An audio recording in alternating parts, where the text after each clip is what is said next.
everyone, and welcome to the OklaRoots YouTube channel. In today's tutorial, we are going to be making such an adorable, very beginner-friendly, in my opinion, bag. It is a small bag, and it is perfect for holidays, for parties, for gifting. Today, we're going to be making the Dovima bag, and this comes to us from Sallie Tomato Patterns. All right, look at this little cutie patootie. First of all, we've got this amazing handle on the top. I've never worked with this type of hardware before.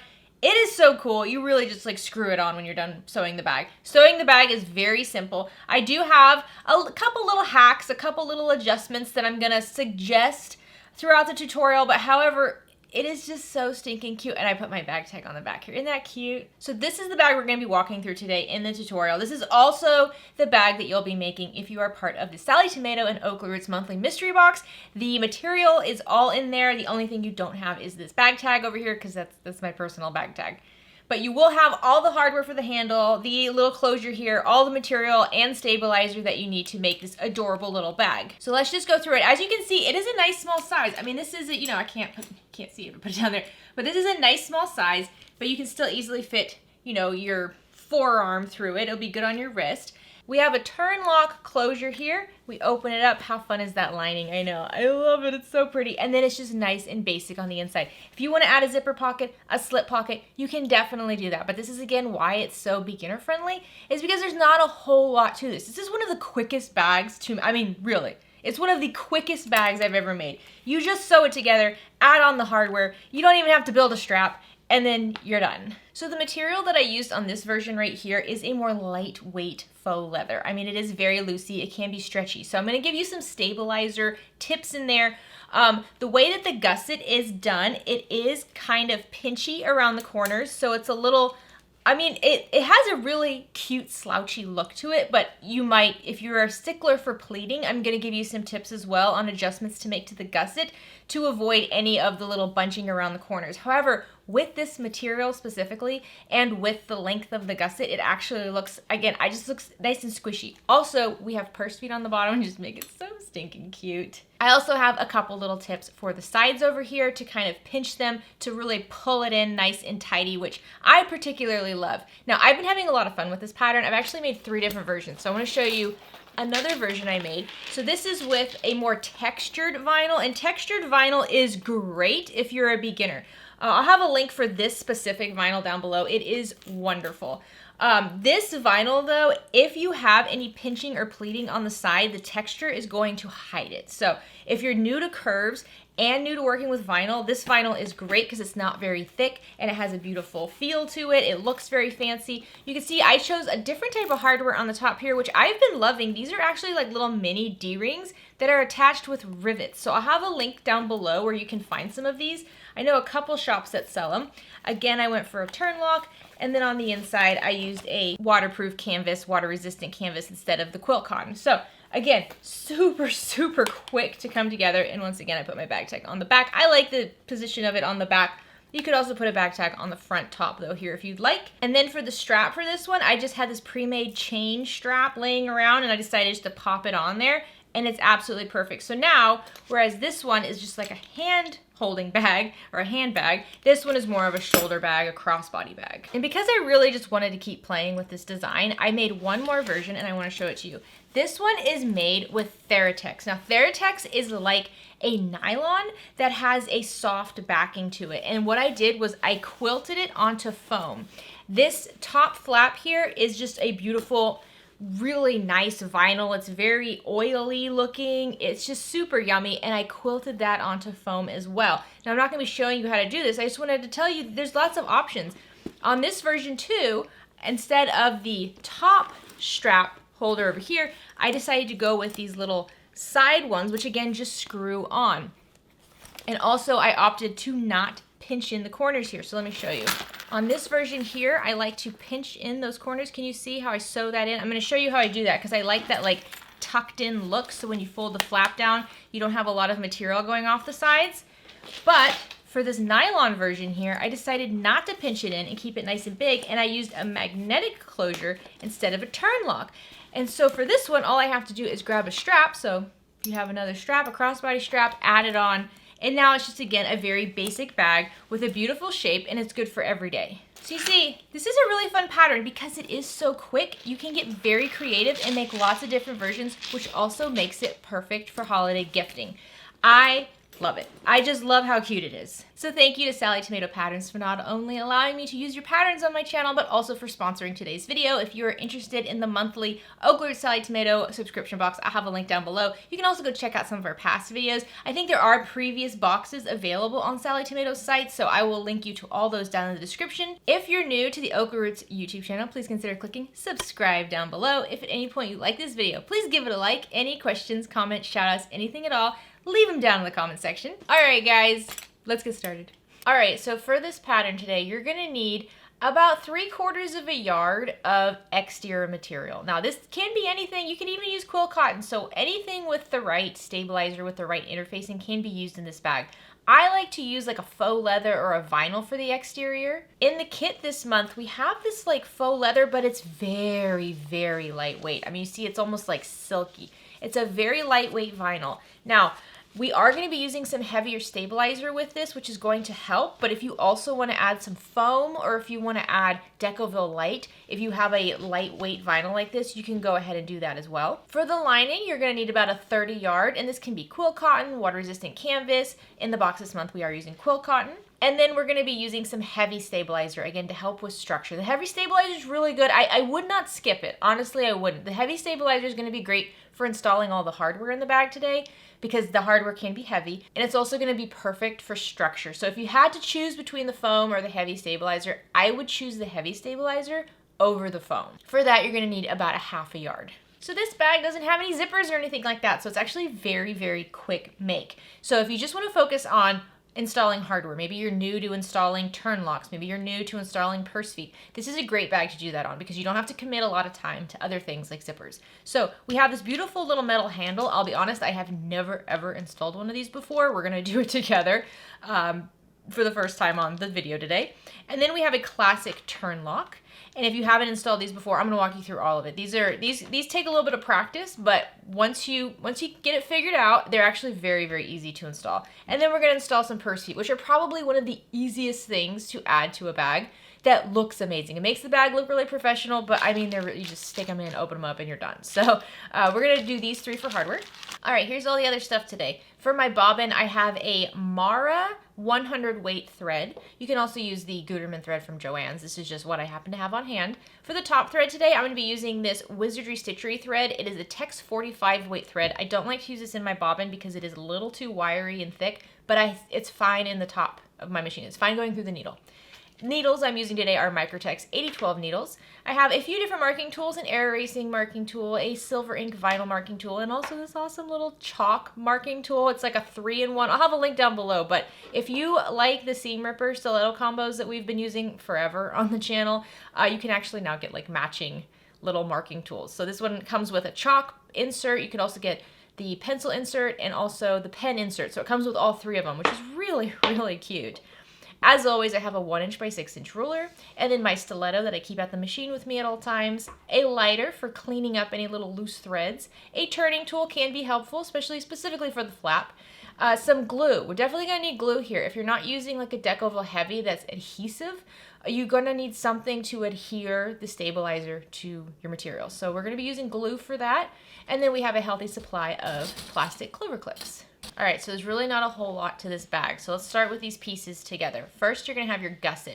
So we have the lining gusset and we have the exterior gusset. Now, this material, like I said, is very lightweight, and I'm a little concerned with how it's gonna work on the sides because we only have stabilizer on the bottom of the gusset, and that's to hold the purse feet in place. So I wanted to make sure it's still, flexible and not too stiff, but I also want to make sure it has some extra stabilizer. So on the back of the lining, I attached my woven interfacing, and on the back of the gusset only for the exterior, I also attached woven interfacing. That woven interfacing is going to provide just enough extra oomph to it to allow me to work with it and not worry so much, so it's just going to kind of collapse in on itself. So I have my lining and exterior gusset, and then I have my stabilizer cut that goes on the bottom for the purse feet. Next up, I have my flap pieces. So here is my flap exterior cut, and like I said, you see how drapey that is? I mean, it's super soft and silky, but it needs some structure for a bag.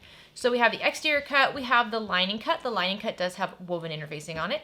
And then we have 2 pieces of stabilizer because this is kind of like a structured top. You're gonna have the main stabilizer going on the bottom, and then you're gonna have the top stabilizer going on top, and the bag will fold just like that. It gives it beautiful structure. And then finally, we have the main body pieces. We have 2 cuts, one for the front, one for the back, and then 2 cuts of lining. Both the lining pieces are interfaced with woven interfacing. Again, one for the front, one for the back. And then we have our 2 cuts of stabilizer. So to get started, we want to round off some of these corners. So you're going to grab your cuts A and B. So your lining and exterior cuts, these are your main bodies and your flat panels. And you're going to round off the bottom corners of all. So if you have a directional print for your exterior or your lining, make sure you think about that. And you're going to use the corner template A for this. This is part of the pattern, so you can just cut this out. And you're going to line it up on the bottom left corner. Line up the straight sides of the template with the left and the bottom, and then just trace that curved edge.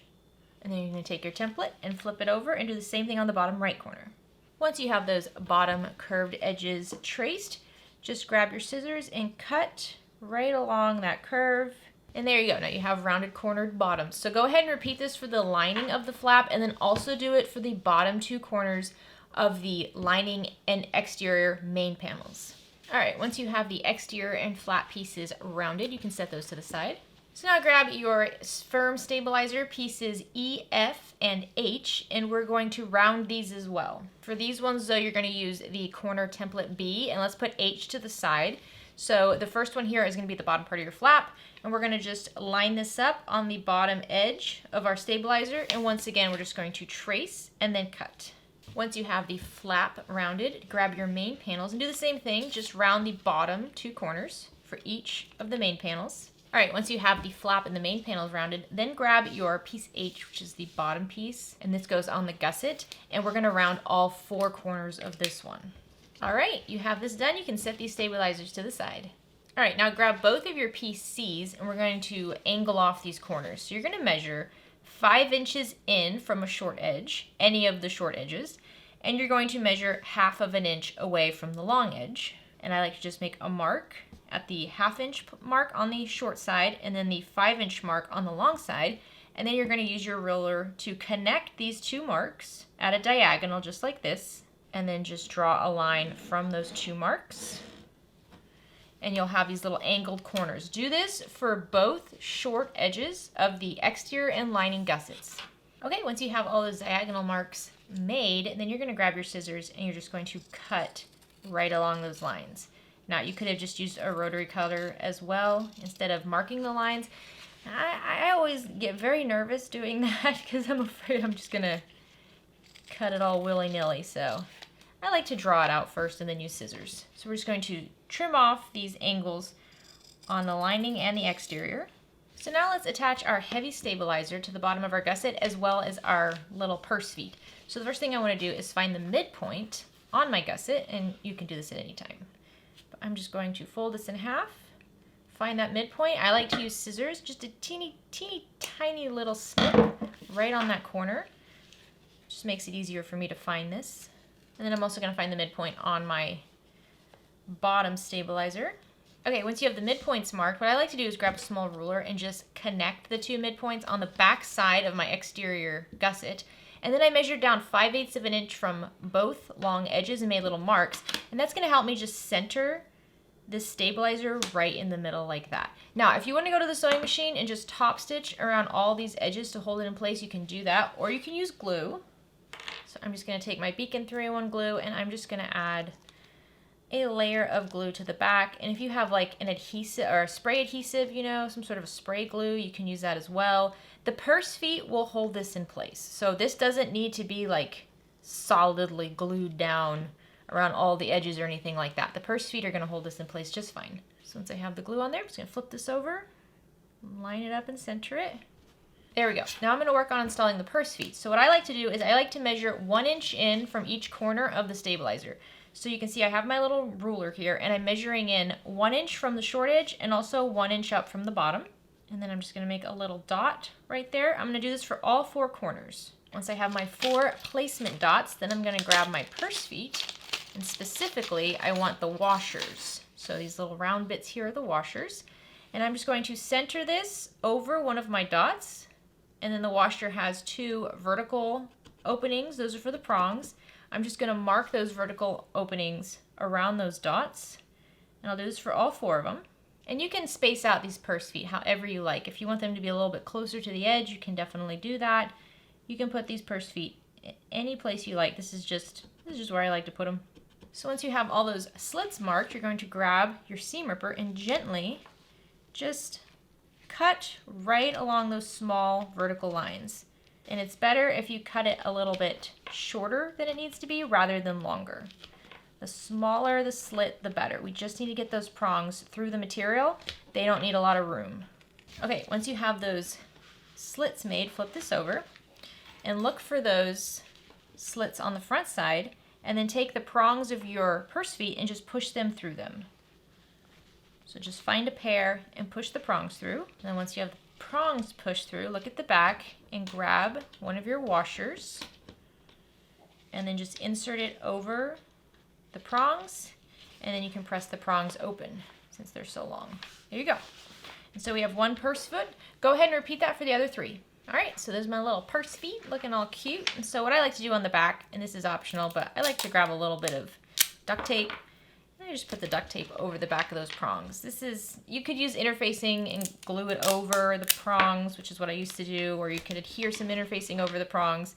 Duct tape works just as well though. This is not gonna be moving around a lot.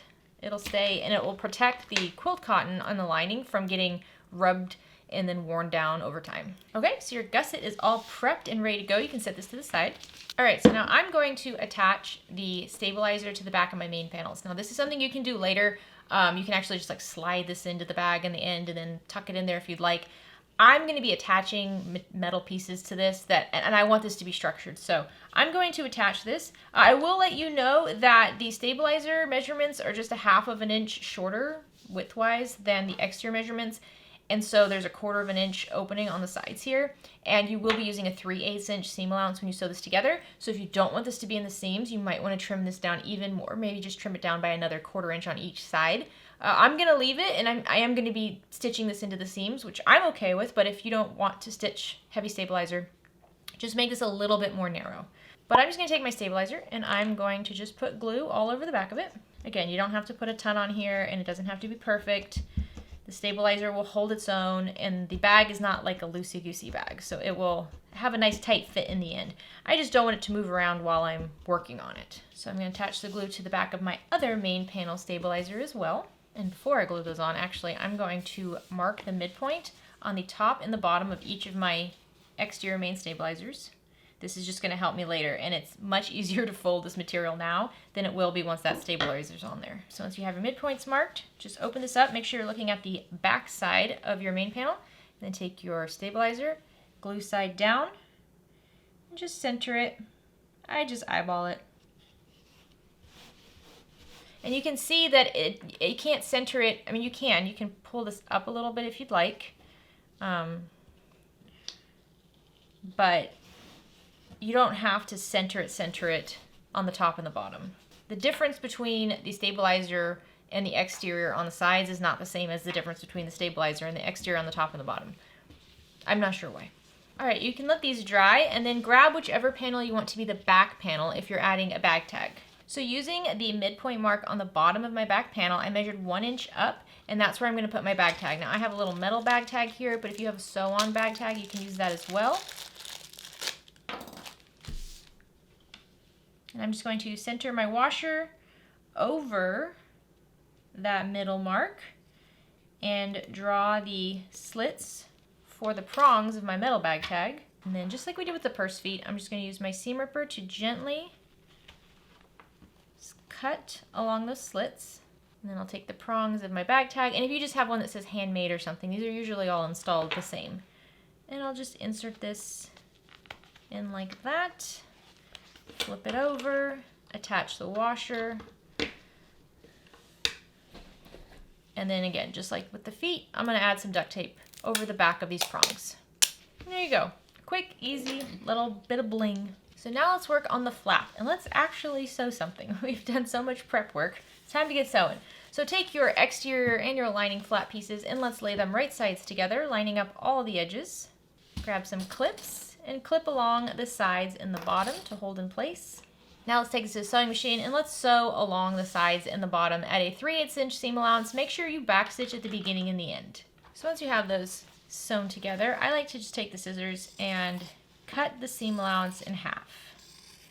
This is going to help with those curves and just help reduce bulk. Now let's turn the flap right side out. And if you need to use your turning tool, go ahead and do that. Even though it's not a tight corner, it still, I feel, helps to just kind of round out with the turning tool. And I'm using the more blunt end of it. And then what I like to do is just, with my fingers, I'm going to push out the seams and clip. Because I really can't iron this or anything and press these seams to get them nice and flat. So I'm just going to roll them with my fingers, putting my hand inside the flap, and kind of pushing it out along the edge. Just getting it nice and straight. All right, once you have the edges flattened out in whatever way you could get them flattened out, now we're gonna top stitch along these edges at a 1/4 inch seam allowance. And if you find that your vinyl is sticky in any way, I suggest putting a little piece of tape on the bottom of your presser foot, and that's going to help make sure that, you know, your stitches are even. Okay, once you have these top stitched, you can grab your stabilizer and just insert this between the exterior and the lining and just slide it down in there. You don't have to add glue or anything like that if you don't want to. You just want to slide it in just like that. Make sure it goes all the way down to the bottom. All right, once you got it in there, if you need to, you can clip the top edge just so this stuff doesn't move around on you. And what we're gonna do next is actually top stitch on this to hold that stabilizer in there. So you're going to just top stitch right above the edge of your stabilizer. I find this is about 1 1/4 inch down from the bottom raw edge, and that's just, for me, what it is. All right, once you have that top stitched, flatten it out, and then grab your remaining flap stabilizer and just insert that right above that top stitching and tuck it in place. And then once again, clip along the top edge, just pushing that stabilizer down as far as you can get it.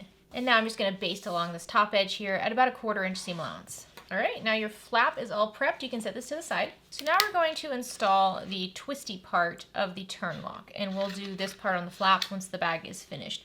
So using the midpoint mark on the bottom of your front main panel, measure 2 3/4 inch up and mark a center. And then take your washer and center it over that midpoint mark, making sure it's level. And then make sure you know which slits you're using with your turn lock.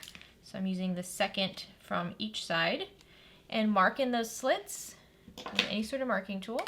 Grab your seam ripper once again and seam rip right through those slits, nice and small slits here.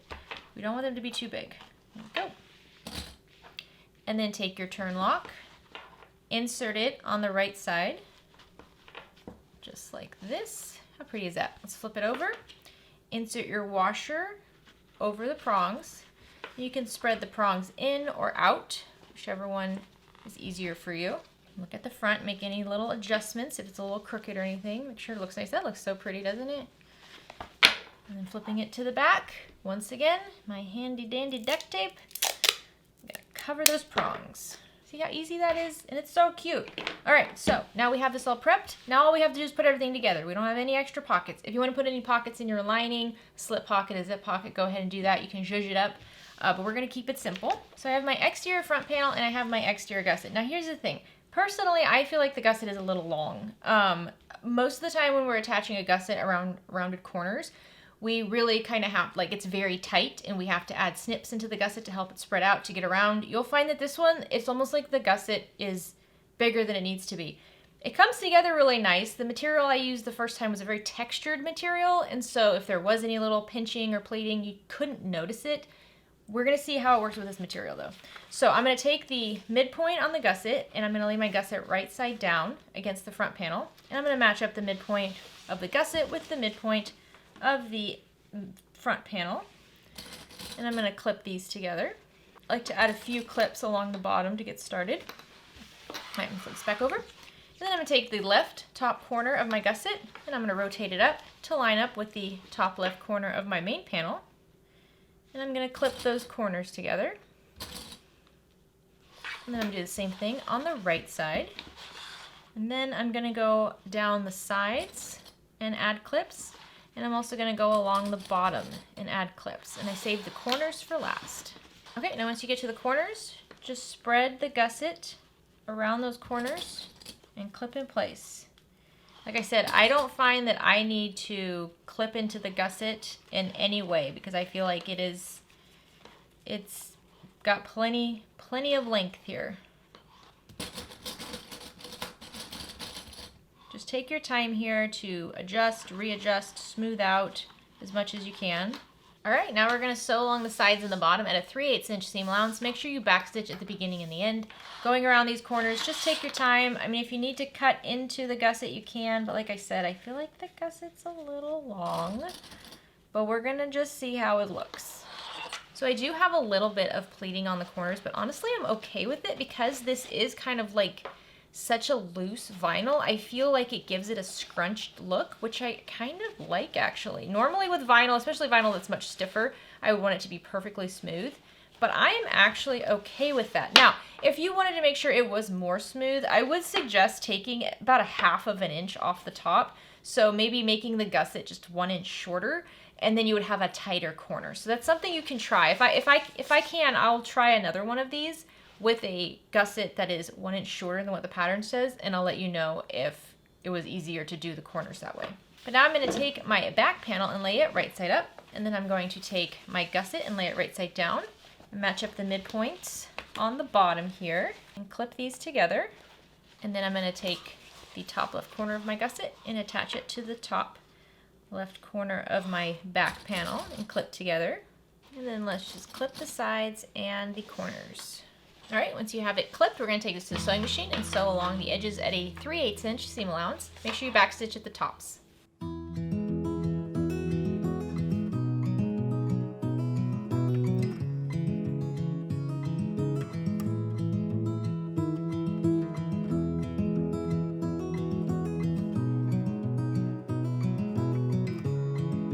All right, once you have this sewn, we're going to be looking at the back panel. So it's all still right side inside, but looking at the back panel, take your flap and just tuck in your flap into the bag. And if you haven't marked the midpoint, like me, on the top of your flap, go ahead and mark that midpoint. Okay, now tuck this in, and with the exterior right side to the exterior back, line up the midpoint of your flap with the top edge of the exterior back panel and clip together along this long straight edge. It should just fit in there. And now let's just baste along this top edge at an 1/8 inch seam allowance. All right, the exterior is prepped. You can set that to the side. Now let's prep the interior. It's going to be very similar. We're just going to change the seam allowance a little bit, and we got to leave a hole. So first thing, mark midpoints on tops and bottoms of the main panel and also on both long edges of your gusset. So now take one of your lining pieces and lay it right side up. Take one of your gusset pieces and lay it right side down, lining up with the midpoint mark on the gusset with the bottom midpoint mark on your lining, and clip together. And then pull up the left top corner to meet the top and clip that side together. Do the same on the right, and then go along the straight edges, clipping together, and then just wrap the gusset around the corners. I find with the lining you are most likely going to have quite a bit of pleating, but it's not noticeable because it's inside the bag. But with a bigger seam allowance, and again, a gusset that's pretty long, I find that the lining pleats quite a bit. Okay, now when sewing the lining, at the top, we're going to start at a 3/8 inch seam allowance, and then as we go down to the bottom, we're going to increase it to a 1/2 inch seam allowance, and then decrease it back to a 3/8 inch at the end at the top. So top it, just like the top 1.5 inches or so is a 3/8 inch seam allowance, then just slowly work your way to a 1/2 inch so that it's a nice tighter fit. Make sure you backstitch at the beginning and the end. If you want to worry about the pleats, go ahead. I'm not worried about it.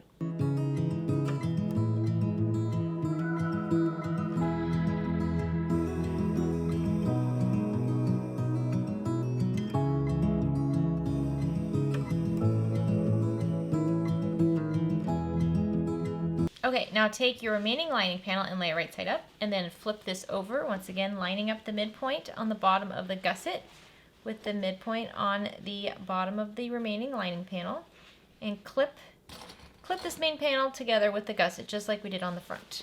Okay, so once you have this clipped, this time on the bottom center of the seam, you want to mark a 5-inch opening because we need to leave an opening so we can turn the bag out. So I just kind of eyeball it, 5 inches here. And just like before, we're gonna do 3/8 of an inch seam allowance on the top and then 1/2 of an inch seam allowance on the bottom. But once we reach this mark, we're going to backstitch, lift our needle, go over it, backstitch again at the other mark, and then continue on. So you do not sew between these two marks. Those have to stay open.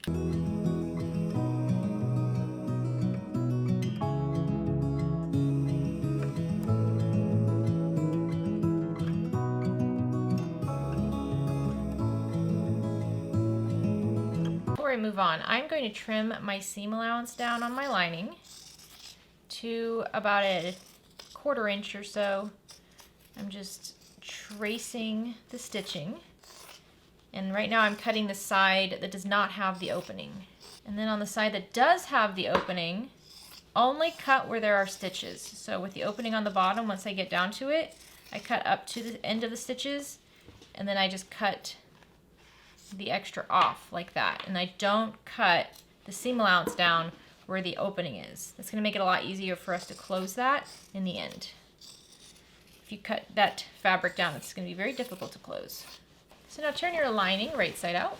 So now grab your exterior, and leaving your exterior wrong side out, you're going to insert your lining into the exterior with the lining right side out. I like to take the side that has the hole here, and I like to put that on the same side as the flap. I just find it's a little bit easier to turn it out that way. So just insert the lining in there so the lining and exterior are right sides together. And then match up the midpoint marks on the top of the exterior and the lining. So the front and the back. And then match up the seams. And so for the seams over here for the exterior, you can lay them open, kind of spread them open to make it easier to sew. And since I trimmed down my lining seam, I can just put it one way or the other.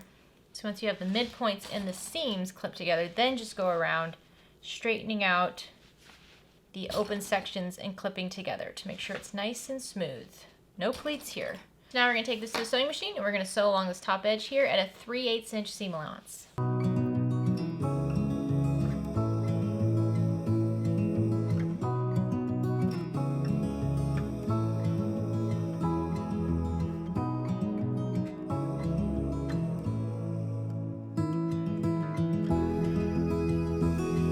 Alright, once we have those sewn, I do like to trim down the seam specifically at the corners. And it really just depends on the type of material you're using, but it can become very bulky at these corners when we turn this over and top stitch. So if you have thicker material, go ahead and trim down the corner seams. So now we're going to turn this right side out carefully. Now you might have noticed that I have kind of removed the glue from my stabilizer.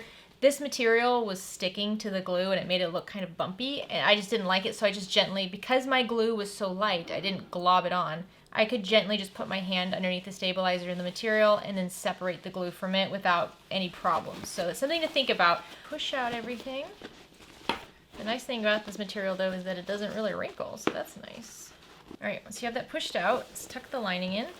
If you did not already attach any sort of firm interfacing and you wanted to, you could still use those cuts of interfacing and insert them through the hole in your lining right here and then just lay them in there without gluing them or anything. You can just tuck them in there. So now I'm going to go around the top seam here and I'm going to roll it out to try to get it nice and straight, making sure neither one is too high, either the exterior or the lining.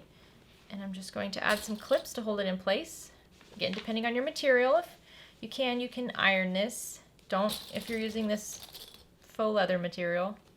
And then for this back panel here, you can't clip it, so you just need to kind of press it with your hands, and you'll have to just work on it at the machine. Because now what we're going to do is we're going to go around this top edge, as well as the back here, and top stitch at a 1/4 inch seam allowance. I usually like to start in a seam over here, and again, the seams can be bulky, so be careful.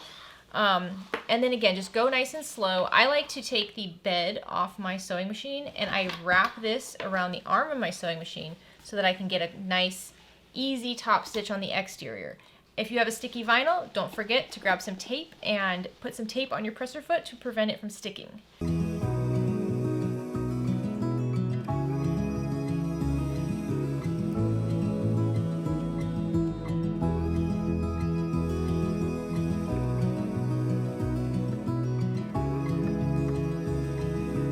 All right, so let's take a look at our bag. So we have the top stitch. We still have to close the lining. We have our corners all rounded out. When we close the top flap, we have a nice stabilizer like that. That's looking really pretty. Look at the little bottom here. I think this is looking nice. So I'm going to now just close the opening. So just pull the lining out of the bag. Just tuck your fingers into the corners here and roll the raw edges in on themselves. And then flatten out that opening so that none of the raw edges are peeking out anymore. Add some clips and clip together. And now we're going to top stitch along this clipped edge at 1/8 of an inch seam allowance. Once you have it top stitched, just tuck in your lining. All right, so now we have to install the other part of our turn lock. And I'm going to show you a trick in a minute too, because you can leave your bag like this and you see how it kind of poofs out on the side. The pattern gives suggestion to sew right along the seams, but I find that to be a little difficult with how thick the seams can be. What I actually like to do is pinch it inwards like this on the sides, which gives it a nice pinched look. And I'll show you how I do that after we finish the turn lock. So for this, you're going to need the open part of the turn lock, and you're going to need some glue. Glue's optional, and you're going to need a screwdriver and a marking tool, some scissors, and a seam ripper. I know we have a lot that goes into this. So the first thing I want to do is find the midpoint on the bottom edge of my flap, but I need to be able to remove it. So air erasing marker or chalk, or like I have a silver ink vinyl marking pen. I'm just going to mark a little tiny bit right on the edge there so that I can see where it is, but remove it in just a moment.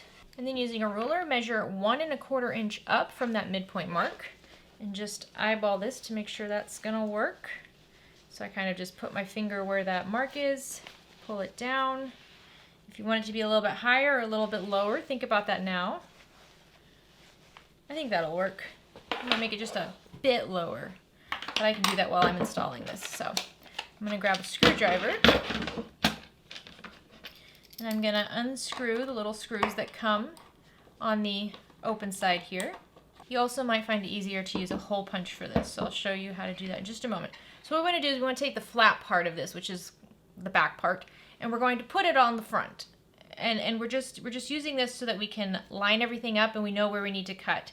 So like I said, I think I want mine to be a little bit lower than right here, so I'm just going to kind of center that mark that I made, but I'm going to center it more towards the top of my oval, just like this. Not too close to the bottom edge, just like that.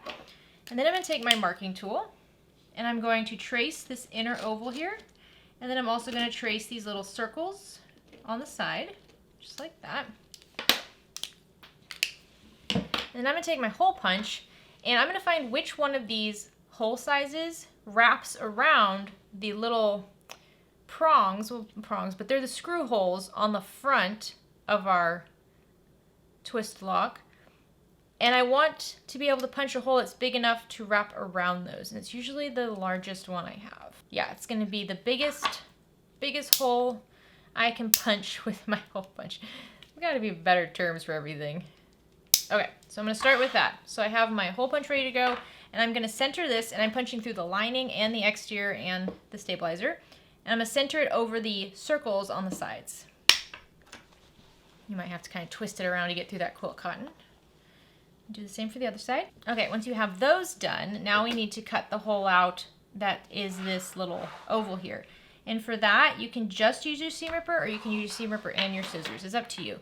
I'm going to start with the seam ripper, and what I'm doing is I'm just kind of ripping around the exterior, but the seam ripper and this material are not working, so I'm going to use scissors instead. So when I take my scissors, I'm inserting it into a little slit that I made with my seam ripper, and I'm just carefully cutting around that oval. So I'm cutting outside of the line that I traced, because I traced inside of the oval on the metal piece.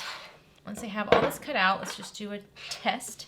So I'm going to take my, oh, that's pretty perfect actually. Let's see. The goal is that all of the material is going to wrap around the pieces of the lock that are sticking out. And actually, first try, which never happens, it worked. That's fantastic. So before you put this in place, if you want, you can add some glue to the back of your front piece, which I'm going to do. So I'm just going to add it just on the inside around the back of that metal. And then I'm just going to carefully center this. Remember, the pretty part goes on the exterior side. And then flip this to the back.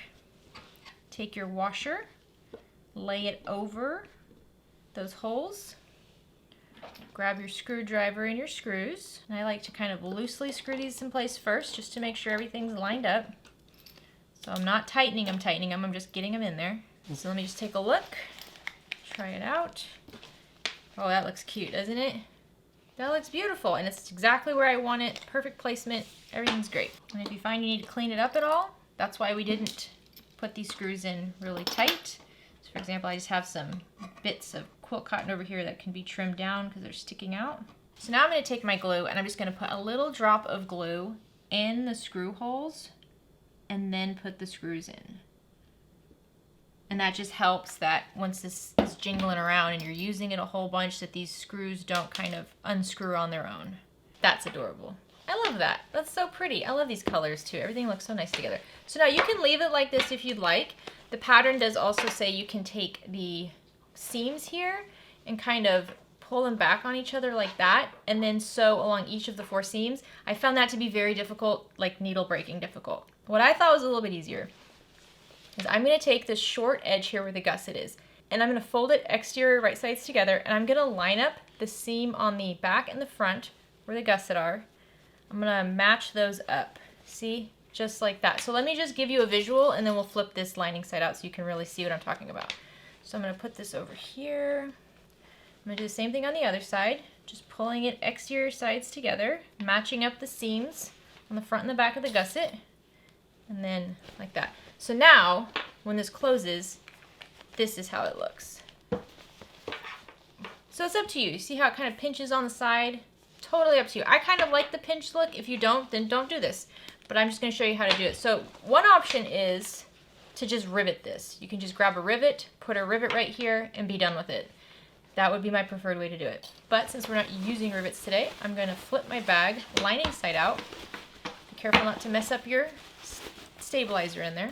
And now with the lining side out, once again, take the exterior gusset and fold it right sides together, lining up the seams. And then just add a clip to the top of this. Same thing on the other side. Exteriors are right sides together, seams are lined up. Add a clip. And now I'm just going to sew about 1.5 inches down on each side. And I'm going to sew at a 1/2 inch seam allowance. So I'm sewing 1/2 inch in from the folded edge right here, 1 inch down. Backstitch well at the top and the bottom. Alrighty, let's flip this back, exterior side out. So now you see on the gusset sides here we have a little pinch, so that when we close this, it just kind of tucks in like that. Isn't that sweet? I like it. Alright, last part is attaching the handle, which I've never done and I'm kind of nervous about. Alright, so once again we have screws and we have metal. The pattern just says to center it, so I'm not sure what that measurement is. So I'm going to figure it out and I'm going to tell you. Because it's going to have to be pretty exact in order for this to work. Because these are going to have to go on the top like this, just like that. So let's figure out where the center is. I'm just going to fold my flap in half, I guess, and find the center on the very top with some sort of a removable marking tool. Alright, so I marked the midpoint on the top here. Now I'm just gonna, I guess, just eyeball this to figure out where the center is. Let me measure it. So these 2 holes, from like center of each of the holes on here, it's 4 1/4 inch. So that means we'll divide that by 2, and that will give us our midpoint mark, which would be 2 1/8 inch. So I can measure over here, 2 1/8 inch, mark a dot, and then go to 4 1/4. Mark a dot. So if I put these in those spots, that should work. So it looks like that's gonna work. Let's hope it does. Let's do this one at a time, So let's start with this little doohickey here. and unscrew it. Make sure you always have a safe place to put your screws. These things are so tiny. If you have carpet or something, it's gonna be very hard to find them if they go on the floor. All right, so I'm gonna take my washer for that doohickey. I don't know what it's called, so we're calling it a doohickey. And I'm gonna center it over that dot that I marked over here. And let me just tell you, this is 3 1/4 inch from the side. Let's make sure the other one is too. Yeah, the other one is also 3 1/4 inch. So for what I'm doing right now, if it works, they're both 3 1/4 inch in and centered along this top strip right here of our flap. Okay, so I marked the dots for that. Now I'm not gonna use the biggest hole punch for this one. I'm just gonna use a regular size hole punch. And I'm gonna punch holes. Well, not with this one, I guess. I have to get my other hole punch for this. But what we wanna do is we wanna punch holes where the 2 dots are from the washer. So not the center, but the 2 dots from the washer. Try to make sure you're not punching through any top stitching. So I'm going to just flip this over. I'm gonna put the washer on the lining side over those holes. I'm gonna grab 1 screw and push it through the hole. And then I'm going to just attach 1 screw at a time. So flipping this around. So I'm holding it on the left here on the exterior and I'm screwing it in on the right. Not too tight. So I've got 1 screw in there. I'm gonna do the same thing with the other screw, just nice and gently going back and forth, trying to make sure I get it where it needs to go.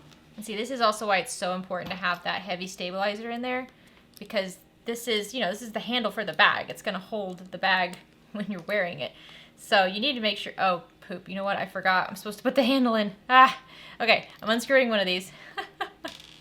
I'm just gonna twist the washer out of the way a little bit, lift up my doohickey, insert the handle through the doohickey, put it back down, line up the washer again with it, and then add the screw back. All right, so I'm screwing the doohickey back in, both sides. Let's flip it around. All right. I mean, it's cute. That's really cool. It looks good too. Look at that. Doesn't that look really nice? That's very cute. So we're gonna do the same thing on the other side. Once again, I think my measurements are good. Let's lay it flat and look.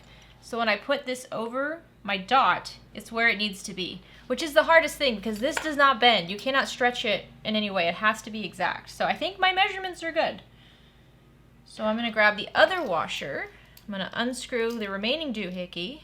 So now let's line this up over that spot and center it, making sure that the holes don't overlap any top stitching.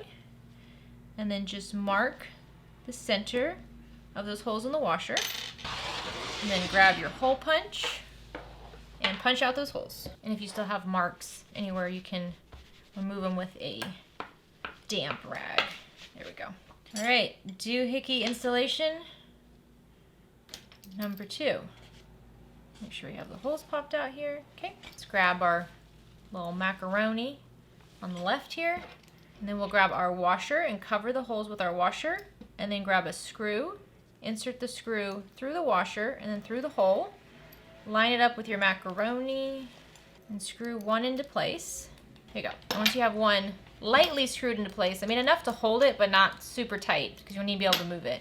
Just kind of move the macaroni piece around a little bit, insert it through the handle, bring it back down, and then rotate your washer to cover the other hole and grab your remaining screw, insert that screw in there, and then just kind of go back and forth to make sure you're catching the macaroni. Okay, so none of my screws are all that tight just yet because I like to just make sure everything's good. This is really cute though. How fancy is that? Isn't that a fancy bag? I like this handle. Honestly, I thought it was pretty easy to install. I really like it. So what I'm gonna do now is just open this back up and looking at the back side here, I'm gonna one at a time take out 1 screw, add a little dollop of glue in the hole that screw was just in, and then insert the screw back into that hole. And again, that just makes it so that when you're using this handle, as it kind of jiggles around, the screws don't come undone. They're glued in place and tight. So I'm gonna do that for all 3 other screws. All right. This is cute. This is real cute. This is really, really cute. I think my daughter is actually gonna love this. the pleating on the side is a little much for me because I work hard not to have pleating on the side. And so I am curious to see if we decrease the gusset by about 1 inch in length, if maybe that will help tuck it in a little bit. But again, the material we're using is a very slouchy type of material anyways, so it kind of works. With a stiffer vinyl, it would look pretty rough, but with this slouchy, loosey-goosey vinyl, I think it works. And you know, this vinyl is so soft. I actually have a purse like this that feels just like this vinyl. So I hope you guys love making this. It's a really cute little bag. All right, I cannot wait to see your guys' version of this. Like I said, it's so much fun to play around with materials, with closures, with straps, with shapes. I will say on this bag and on this bag, I kept the gusset length the same. However, on this nylon version here, I actually shortened the gusset by 2 inches. So this gusset here is 2 inches shorter, and I found that it gave a really perfect little corner around the edges. So if you're kind of like, I don't really want, you know, the bunchy corner, depending on the material you're using, I do suggest shortening it by about 2 inches. But like I had little notes in the video that you just saw, I have little tips in there for that. It really just depends on the look you're going for, the material you're using, and how you want it to sew together. But either way, I hope you love making this. It's so fun. If you have the subscription box, I hope you really enjoy putting together this fun little, like luxurious one. It almost feels like a clothing vinyl, you know? It's like a legging faux leather vinyl, but it's a beautiful, beautiful bag. I hope you're having a great day. I hope you have a fantastic rest of your week. Get out there and make something. Bye, guys. Thank you so much for watching today's tutorial. I hope that you are inspired to go make something and have a lot of fun with these patterns. If you're not already subscribed, please make sure you click subscribe down below. Also, make sure you hit that little bell, the little notification bell. That's gonna make sure you're notified every single time we have a new video or when we go live. For even more fun content from OklaRoots, make sure you're following us on Facebook and Instagram. We do daily stories over there, which include unboxing, talks about books, other little mini tutorials, lots and lots of discussion over all kinds of things going on. You can also find us on TikTok and also on Reels for even more fun, kind of more random content. And if you really want to dive in for some behind the scenes content, free gifts, access to shop items before anybody else, and influence on upcoming videos, make sure you go check out OklaRoots over on Patreon. We have a lot going on over there, and it's a fun place to hang out, and you are directly supporting the OklaRoots YouTube channel. These videos could not be possible without the help of my patrons. So thank you so, so much to everybody over there. Thank you again for watching today's tutorial. I hope you enjoy the videos. Go make something.